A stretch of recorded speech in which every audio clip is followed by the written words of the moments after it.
Historia de la vida.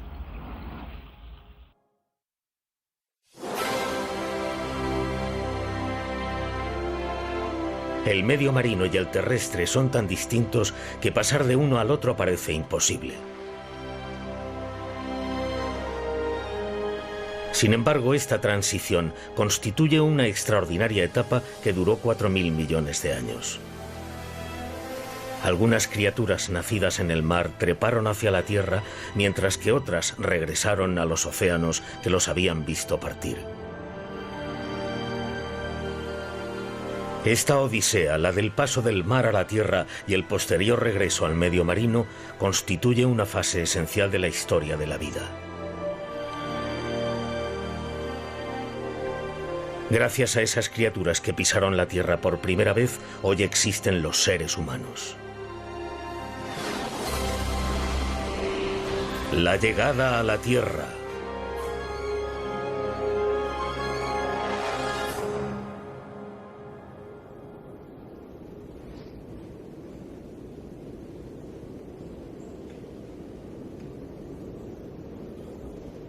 Este desierto está situado a 150 kilómetros al sudeste del Cairo, la capital de Egipto. Es un vasto mar de arena en el que no parece haber ni rastro de vida.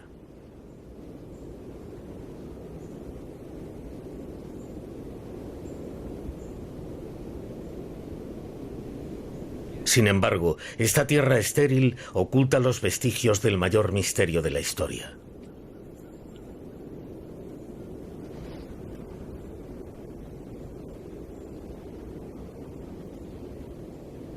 Para los paleontólogos que investigan la historia de la vida, constituye una fuente de información valiosísima.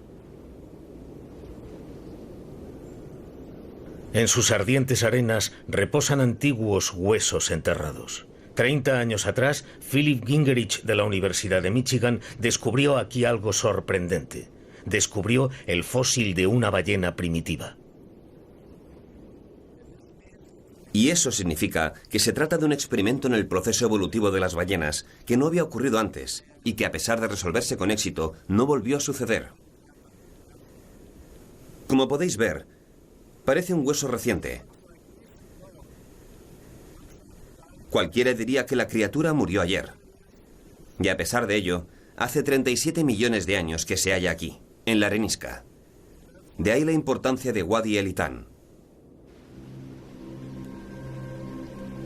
Gingerich descubrió cerca de 1000 fósiles en este lugar llamado Wadi el Litán o Valle de las Ballenas. Hace 37 millones de años, estas tierras yermas estaban cubiertas por las aguas del mar de Tetis.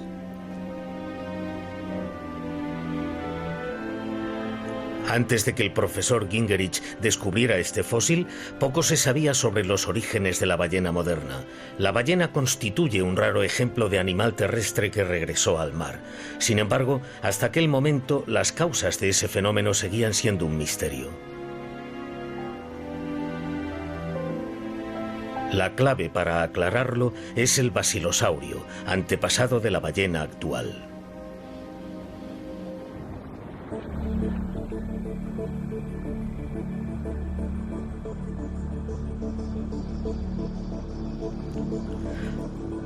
Hace 37 millones de años, el basilosaurio dominaba el mar de Tetis.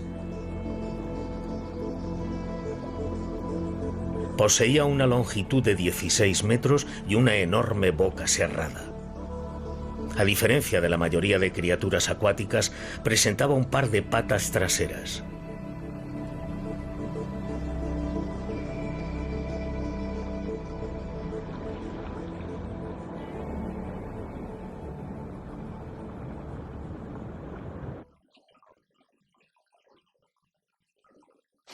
Hoy, los seres vertebrados dominan el mundo, y las patas traseras del basilosaurio son una característica de los animales del hábitat terrestre. El hombre es uno de ellos. A fin de encontrar el eslabón que conecta el basilosaurio con los animales terrestres, debemos retroceder miles de millones de años y remontarnos a los orígenes de la vida.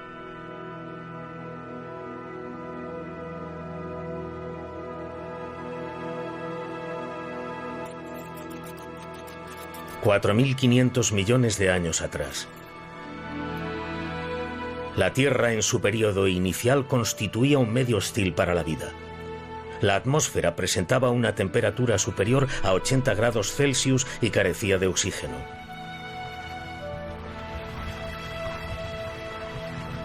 No obstante, después de millones de años, el milagro ocurrió. Los primeros organismos vivos aparecieron en la Tierra, nacidos en el océano.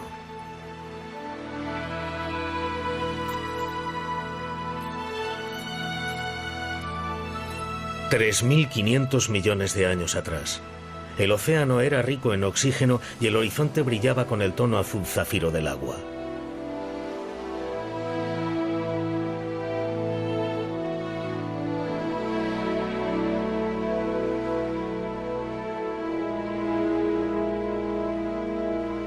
Fue en aquel momento cuando apareció la primera forma de vida, el estromatolito. Este organismo primitivo estaba formado en realidad por colonias de algas perdiazules que sobrevivían mediante el proceso de fotosíntesis y producían grandes cantidades de oxígeno. Gracias a este organismo, la atmósfera de la Tierra se volvió rica en oxígeno, creando así un ambiente propicio para la vida.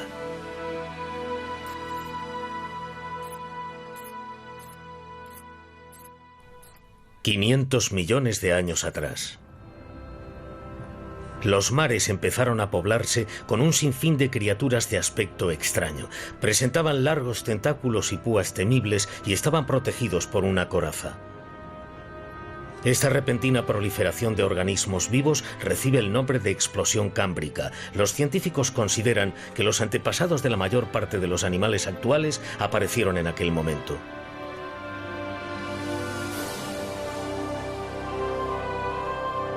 Esta criatura que nada con sus extremidades en forma de ala es un Anomalocaris. Con más de 1 metro de longitud, este animal fue el depredador más grande y temible de los océanos cámbricos.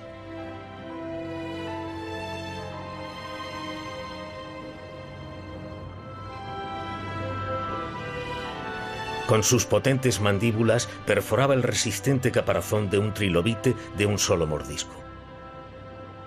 La lucha por la supervivencia era cada vez más dura y las criaturas que querían sobrevivir se veían forzadas a cambiar su morfología. Durante esta etapa se llevó a cabo una transformación que alteraría el curso del proceso evolutivo. La protagonizó el picaya, una criatura más pequeña que un pulgar, presa perpetua de depredadores más grandes que ella. Cuando observamos al picaya, vemos el punto de partida de la evolución de los seres vertebrados. Se trata de los momentos iniciales de una historia extraordinaria que iba a transcurrir a lo largo de 500 millones de años. El picaya desarrolló una especie de vara rígida en su parte posterior denominada notocorda. Era la precursora de la espina dorsal.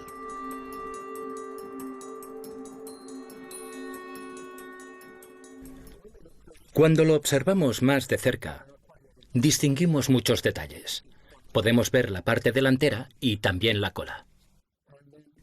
Y lo que es más interesante, a lo largo de su cuerpo vemos una zona claramente distinta. La notocorda ha demostrado ser una mejora revolucionaria.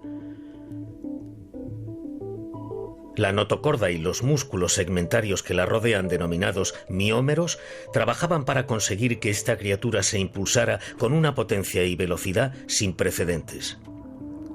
Así es como debía de nadar el picaya. Su sistema de propulsión era similar al de los peces actuales.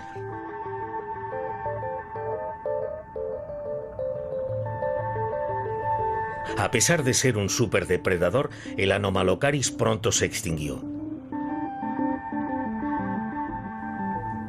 Pero el picaya logró sobrevivir. Sin ojos ni caparazón protector, conseguía esquivar a los más fieros depredadores gracias a su asombrosa velocidad. El legado del picaya es fundamental en la historia de la evolución. Una vez que tienes notocorda y también miómetros, estás preparado para convertirte en un pez. Una vez que estás preparado para convertirte en un pez, lo estás también para convertirte en un ser vertebrado. Y cuando ya eres un ser vertebrado, ya estás listo para convertirte en nosotros.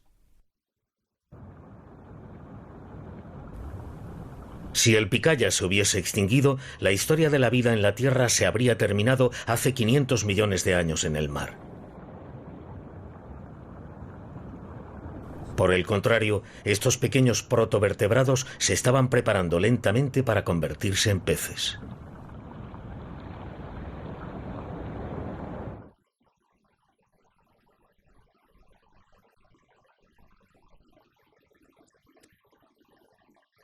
Hace 470 millones de años, las notocordas primitivas se transformaron en columnas vertebrales desarrolladas. Este es el ancestro fosilizado de todos los seres vertebrados, incluido el hombre.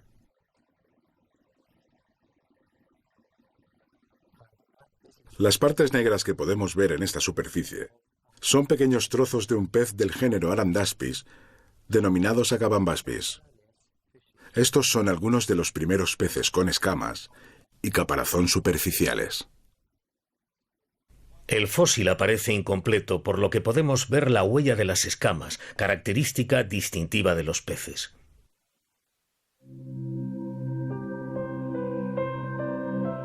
Este es el Arandaspis, el primer pez.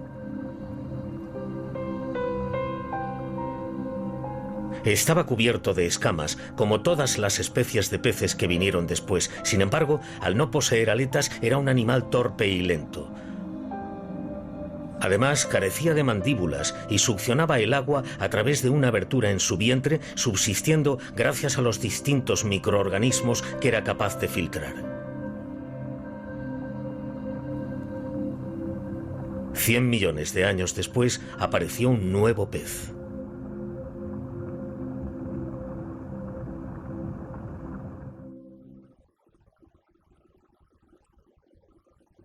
En este pueblo pesquero de Indonesia, los pescadores cogieron un pez que no habían visto nunca antes. El pez que había ido a parar a sus redes no era otra cosa que un fósil viviente. Mi intención era trocearlo para comérnoslo o venderlo en el mercado.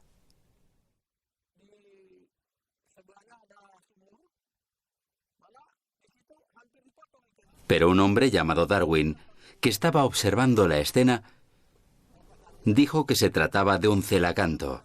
Su nombre era Lahau, es decir, rey del mar. Ese hombre sabía lo que era por un póster que había visto en la universidad. Así pues, ¿qué aspecto tiene este pez?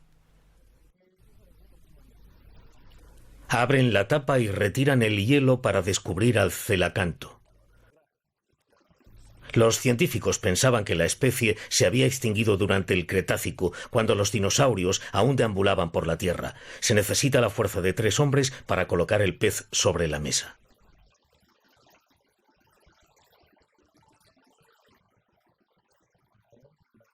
Estos animales pueden llegar a alcanzar una longitud de 2 metros y hasta 90 kilos de peso.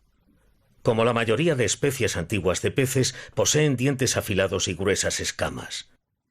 Además, llevan sus huevos consigo y sus crías nacen desarrolladas.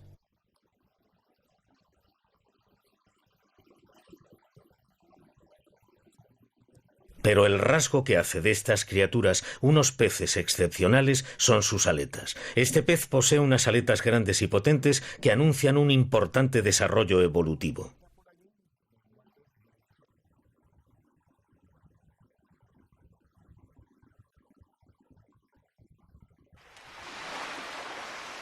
Este es el Parque Nacional de Miguasha, situado en Quebec, Canadá.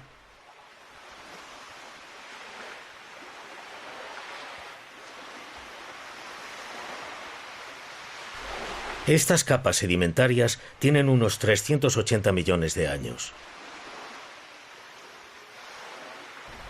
Hace cientos de millones de años, esta era una región tropical situada junto al Ecuador.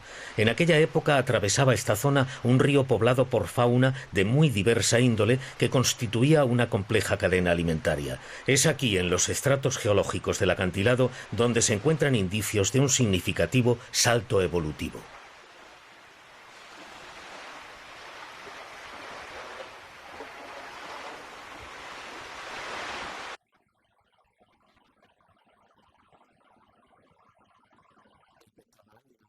En este museo puede verse el fósil de un pez muy parecido al celacanto, una especie aparecida en el Devónico.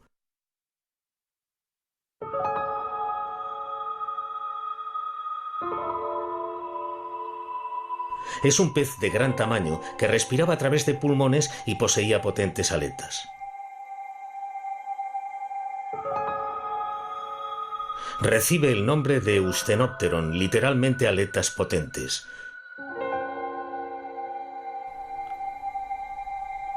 Las aletas de este pez poseían un rasgo del que carecían las especies anteriores. Estaban formadas por hueso. Tenemos un elemento fundamental articulado con la cintura escapular. El húmero, exactamente el mismo elemento que encontramos en nuestros brazos o en los brazos de los primeros tetrápodos. Las aletas óseas del Eustenopteron son la prueba de que los miembros de los animales terrestres tienen su origen en los peces. Pero ¿por qué los peces desarrollaron hueso en sus aletas?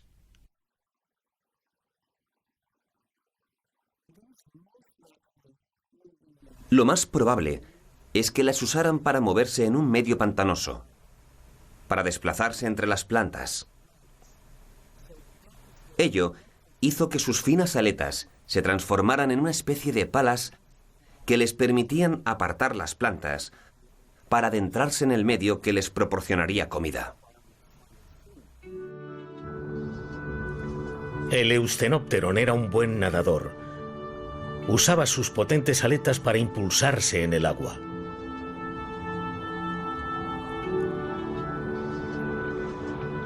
Además, era un excelente cazador, con unas mandíbulas y unos dientes bien desarrollados.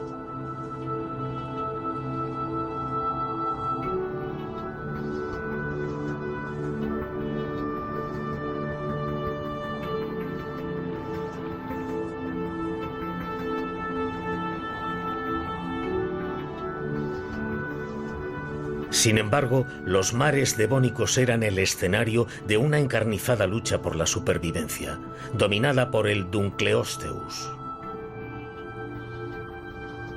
Con una longitud de 6 metros, el Dunkleosteus era un auténtico behemoth, un placodermo de poderosas mandíbulas y fina coraza.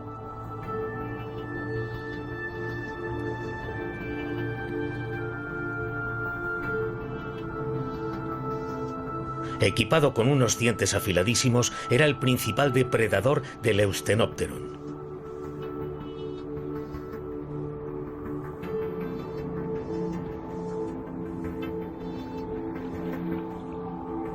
A fin de librarse de ese feroz depredador, el Eustenopteron emprendió un viaje arriesgado. Dejó el océano en busca de un nuevo hábitat. Sus potentes aletas le permitieron nadar hasta un río y después hacia otros cuerpos de agua dulce.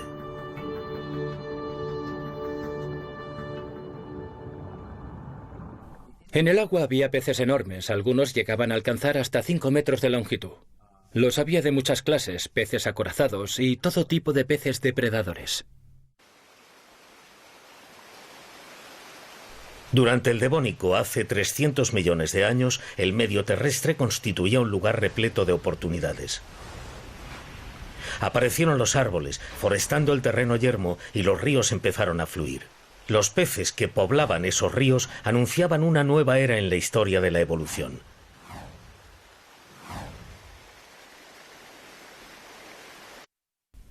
El paleontólogo Neil Shubin descubrió un fósil que conmocionaría a la comunidad científica, al que apodarían el eslabón perdido.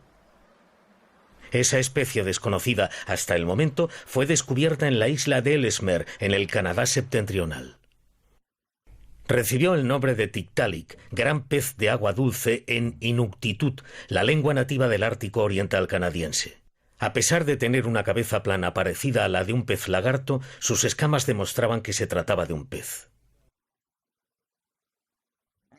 Por primera vez vemos qué tipo de peces pudieron dejar el medio acuático y protagonizar la transición de la vida en el agua a la vida en la tierra. El Tiktaalik encierra las claves para entender la progresiva evolución que sufrieron los animales que viven en la tierra pero proceden del mar.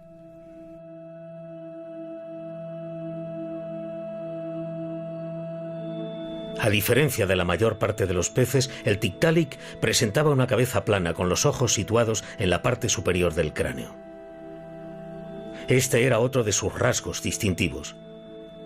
El Tiktaalik poseía cuello, característica que no se observaba en los peces anteriores. Ese cuello permitía que el Tiktaalik pudiese rotar la cabeza libremente y poder observar su entorno. Aunque la razón fundamental por la que el Tiktaalik es conocido como el eslabón perdido son sus aletas. Sus aletas son más potentes y presentan un diseño más complejo que las del Eustenopteron. El Tiktaalik tenía hombros, codos e incluso muñecas.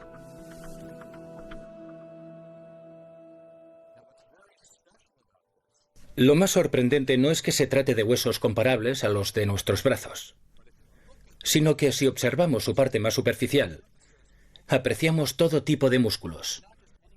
Unos músculos que serían los responsables de que estos animales pudieran hacer una flexión que les permitiera mantenerse sobre tierra firme. El Tiktaalik fue un pez revolucionario. Podía mover el cuello y mirar a su alrededor con unos ojos situados en la parte superior del cráneo. Tenía unas aletas provistas de codos y muñecas, pero fuertes como para soportar su enorme cuerpo.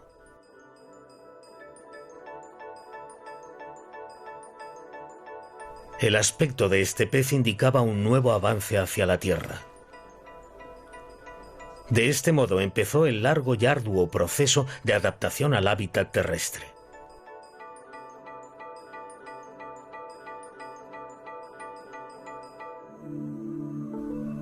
Así pues, ¿cómo usaba el Tiktaalik sus versátiles aletas?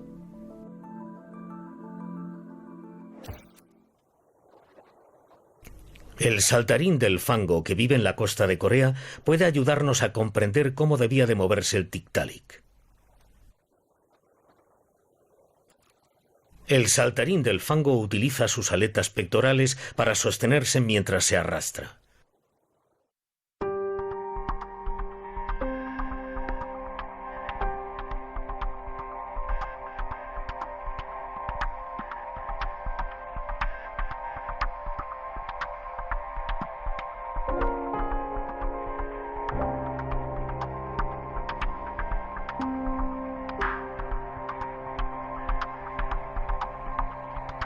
De un modo muy similar, el Tiktaalik debió de avanzar hacia la Tierra utilizando sus aletas.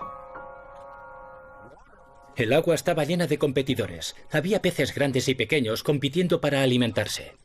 Algunos peces te habrían engullido. Si observamos la Tierra, vemos que en ella hay plantas y comida, y unas criaturas primitivas parecidas a insectos.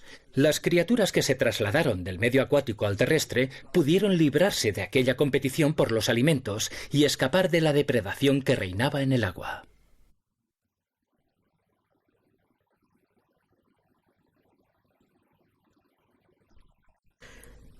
Después del Tiktaalik, el proceso evolutivo de los peces fue acelerándose.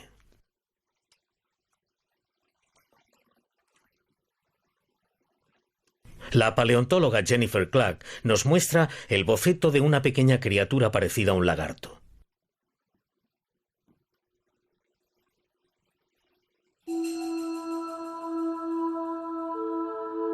Es una cantostega, una especie que marcó otro punto de inflexión en la historia de la evolución.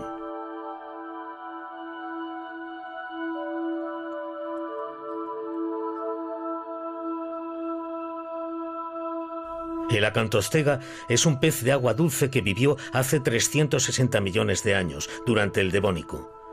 Presentaba 4 piernas desarrolladas y respiraba a través de pulmones. Además, poseía una característica muy especial de la que el Tiktaalik carecía. Una de las primeras cosas que encontramos fue que cada uno de sus miembros presentaba 8 dedos. Fue una gran sorpresa. Se trataba de la primera criatura en la historia de la evolución que poseía dedos.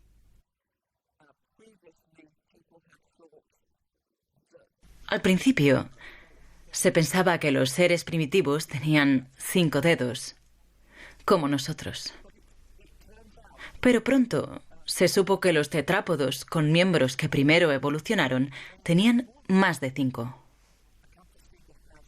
El acantostega tenía 8 dedos. Pero había otros animales del mismo período que poseían 6 o 7.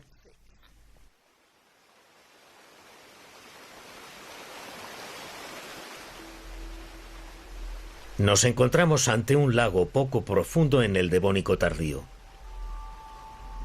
El acantostega usa sus patas palmeadas para impulsarse en el agua, sorteando los obstáculos que va encontrándose.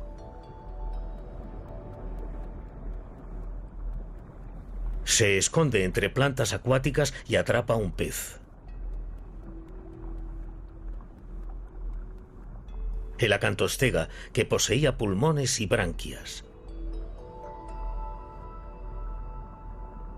Finalmente, dio sus primeros pasos sobre tierra firme.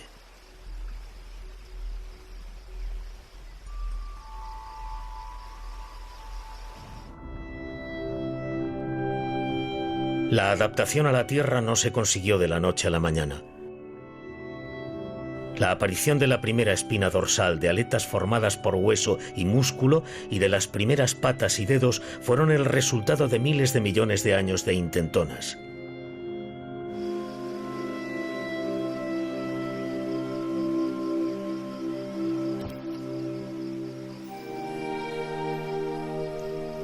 Habían pasado millones de años desde la aparición de la acantostega y la lucha por la supervivencia en el medio acuático se había ido haciendo cada vez más dura, pero la vida en la Tierra era algo distinto. El medio terrestre aún ofrecía un sinfín de oportunidades. Hace 280 millones de años, el primer tetrápodo desarrollado apareció en la Tierra. Descendiente de la acantostega, solo podía respirar a través de pulmones y no tenía que volver al agua para desovar. El proceso de adaptación a la Tierra había finalizado. Fue un momento de gran trascendencia comparable al día en que el hombre pisó la Luna.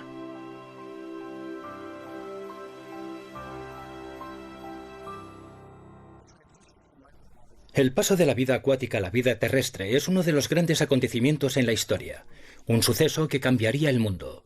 Las criaturas caminaban sobre la Tierra alimentándose en el medio terrestre. No se trata de un suceso aislado, sino de algo que guardamos en nuestro interior, porque las características que presentaban aquellos peces que caminaban sobre la Tierra forman parte de nosotros. En muchos casos, aquellos peces que treparon hasta la Tierra eran los miembros más débiles de la cadena alimentaria. Estos animales dejaron atrás el competitivo medio marino para poder sobrevivir gracias a los cambios que les exigió su adaptación. Lograron una proeza extraordinaria, adaptarse a un medio totalmente nuevo. Una vez que los tetrápodos alcanzaron la Tierra, empezaron a proliferar.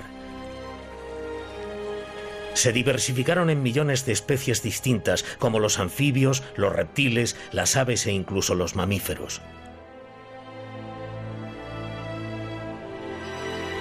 Entre sus ancestros, los mamíferos se reprodujeron y amamantaron a sus crías, convirtiéndose en los amos de la Tierra.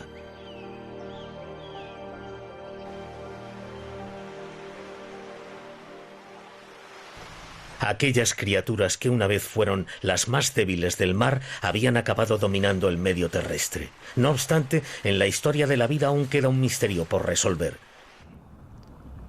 la existencia de mamíferos en el océano.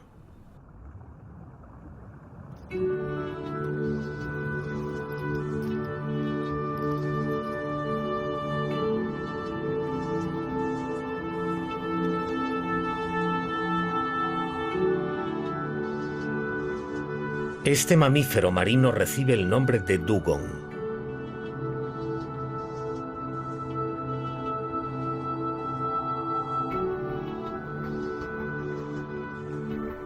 Utiliza las aletas como si fueran brazos y pies sobre las plantas acuáticas.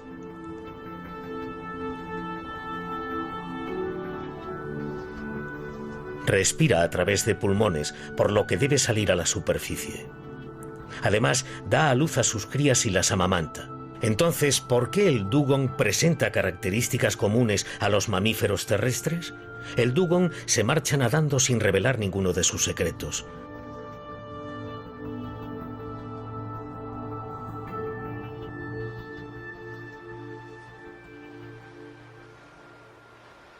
Regresamos al desierto egipcio con el objetivo de resolver el misterio.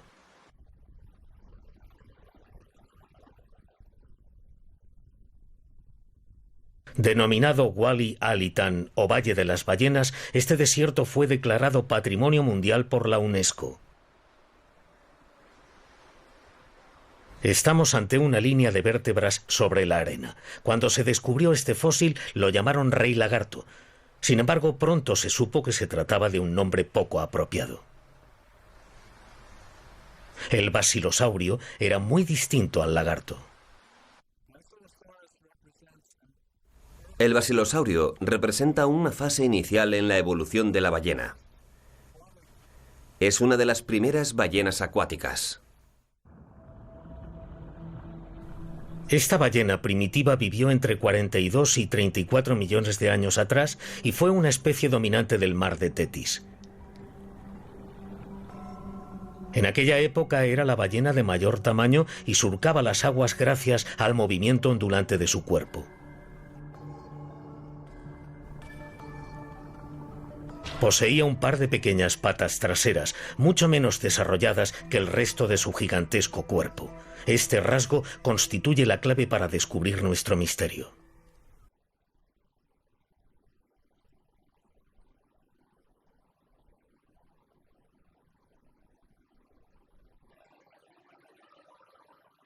Este es un fósil de basilosaurio descubierto en Wadi al-Hitan.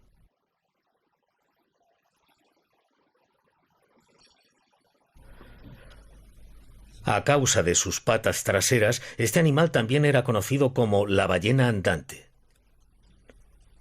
A pesar de ser pequeñas, sus extremidades estaban completamente formadas. Son la prueba de que el basilosaurio alguna vez pisó tierra firme. De un modo general, la vida empezó en el mar. Eso significa que la tendencia general, al menos desde nuestro punto de vista, es que se llegó a la tierra y que la ballena regresó al mar. En este sentido, se trata de un retorno, de un retroceso. He aquí otro mamífero que regresó al océano. Es el Dorudon, una ballena primitiva más pequeña, de unos 5 metros de longitud. Los intensos vientos del desierto descubrieron restos de ballenas que habían estado enterrados durante milenios. El profesor Philip Gingerich ha descubierto recientemente un nuevo fósil incrustado en un acantilado de Wadi al-Hitan. Se trata de un fósil de Dorudon.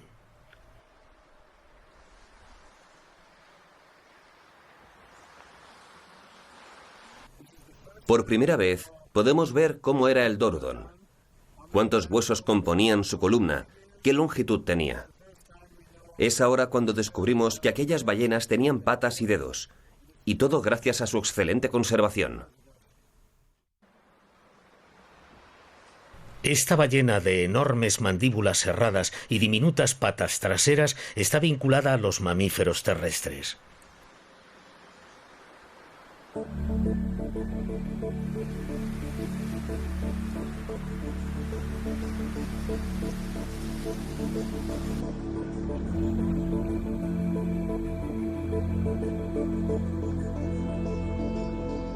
Esta criatura era una nadadora experimentada que vivió en los océanos hace 37 millones de años.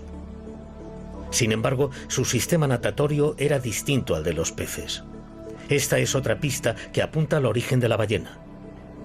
El mecanismo del Dorudon recuerda al funcionamiento de la columna vertebral de los mamíferos terrestres al correr.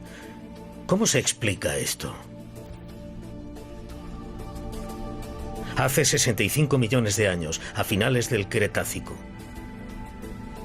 un gran asteroide colisionó con la Tierra y exterminó a los dinosaurios, criaturas que habían dominado el planeta durante miles de millones de años. Este suceso fue el que obligó a las ballenas a regresar al mar. Tras la extinción masiva del Cretácico terciario, y una vez que los dinosaurios y los reptiles marinos hubieron desaparecido, no quedó en el mar ningún superdepredador. Yo lo entiendo como una oportunidad, no tanto como algo que los empujaba al cambio, sino más bien como un cambio que los atraía. ¿Qué especies regresaron al mar? Este fósil de Pachycetus es la clave que resuelve el misterio. Esta criatura posee 4 potentes piernas y parece no tener nada en común con la ballena. Además, sus vértebras aún están unidas entre sí, rasgo que hace que su columna fuera apropiada para la vida terrestre. Sin embargo, presentaba un hueso auditivo en el interior del cráneo que sirve para detectar sonidos debajo del agua. Solo las ballenas poseen ese hueso.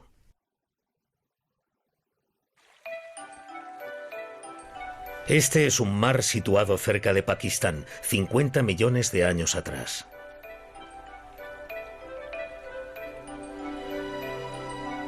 El Pachycetus fue un anfibio parecido al lobo.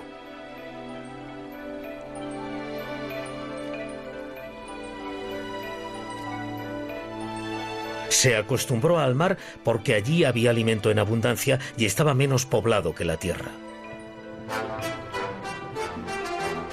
Además, poseía largos dedos palmeados que le permitían nadar.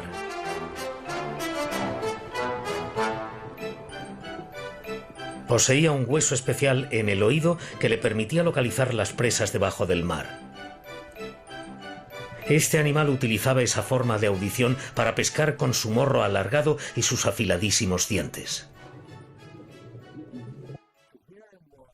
Oír dentro del agua es diferente a hacerlo a través del aire. Por ello tuvo que modificar su aparato auditivo. Este antepasado de la ballena vio su cuerpo transformado a fin de adaptarse a su nueva forma de vida, la submarina. A pesar de que al principio solo podía detectar sonidos bajo el agua, mutaciones posteriores le permitirían localizar el lugar de donde provenían esos sonidos. Esta criatura cambió para adaptarse al medio acuático. Sus patas delanteras se transformaron en aletas pectorales y sus superfluas patas traseras fueron degenerándose. Además, su cola se volvió ancha y plana, permitiéndole impulsarse en el agua. Sus orificios nasales se desplazaron hacia la parte superior del cráneo a fin de facilitar la respiración bajo el agua. Así fue como el antepasado de la ballena se adaptó al océano.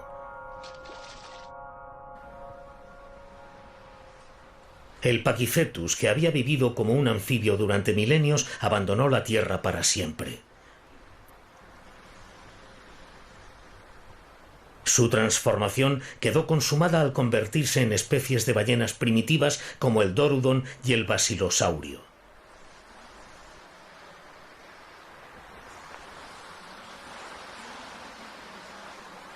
Este regreso al océano es uno de los episodios más asombrosos de la historia de la vida en la Tierra. Que los peces dejaran el medio acuático muy pronto en la historia de los vertebrados y que la ballena volviese al medio acuático en una época ya tardía, son hechos que presentan ciertas similitudes. Considero que en ambos casos se trató de aprovechar una oportunidad. Es una buena comparación, pues demuestra que la evolución no es un proceso determinado ni direccional. Todo lo contrario, la evolución es oportunista, y si las oportunidades aparecen detrás, retrocederá. La historia, sin embargo, no acaba aquí. Hace 34 millones de años, a finales del Eoceno, el mar de Tetis, que había estado poblado por ballenas primitivas, empezó a secarse y la temperatura de la Tierra cayó en picado. Fue en ese momento cuando el Basilosaurio, la especie de ballena más grande de aquella era, y su primo menor, el Dorudon, se enfrentaron a sus correspondientes destinos. Fue la especie más pequeña, el Dorudon, la que consiguió sobrevivir en aquellas aguas gélidas donde el alimento era escaso. y se convirtió así en el antepasado de la ballena moderna.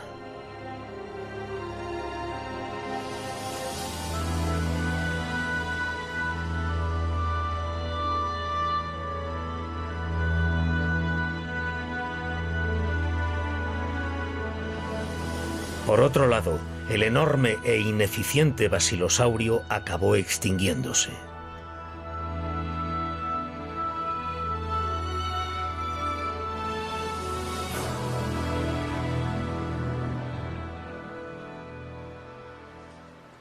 Así fue como aquellas raras ballenas primitivas acabaron enterradas en las arenas del tiempo.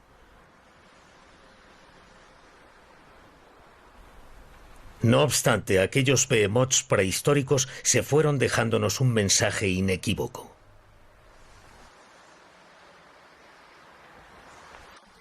A algunas personas les interesan las estrellas, el espacio exterior y saber qué llegaremos a ver en el futuro.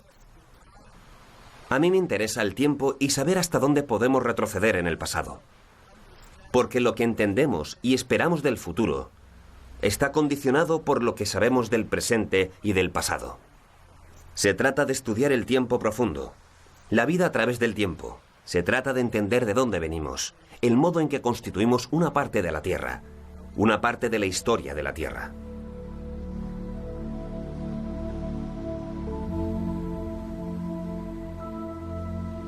Para algunos, los fósiles son meros restos petrificados de criaturas primitivas.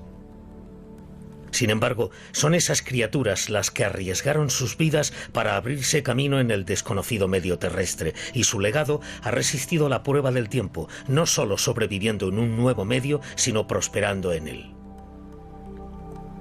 Nosotros somos su legado.